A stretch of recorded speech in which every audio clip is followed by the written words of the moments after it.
समंदरी honey trap group की civil अस्पताल के डॉक्टर को ब्लैकमेल करने की कोशिश नाकाम हो गई।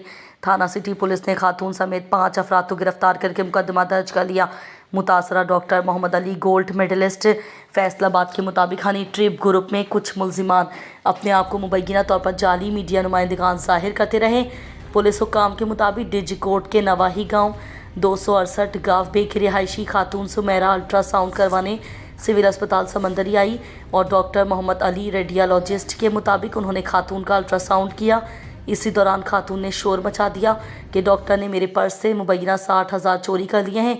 खातून धमकियां देती हुई वापस चली गई और बाद अज़ां अपने साथियों को लेकर अस्पताल पहुंच गई। खातून के साथियों ने खुद को मीडिया नुमाइंदगान बताया और डॉक्टर को धमकियां देते हुए वीडियो भी बनाते रहे। डॉक्टर मोहम्मद अली ने फौरी तौर पर रेस्क्यू 15 पर इत्तला कर दी। थाना सिटी पुलिस ने मौके पर पहुंचकर खातून और उसके साथियों को गिरफ्तार कर लिया।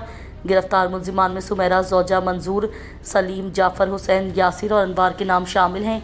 मुलजिमान का ताल्लुक डिजकोट के इलाका 268 गाँव बे से बताया जाता है। ज़राए के मुताबिक मुलजिमान ने मुबैना ब्लैकमेल करने के लिए एक गैंग बना रखा है। पुलिस ने मुकदमा दर्ज करके कार्रवाई का आगाज़ कर दिया है।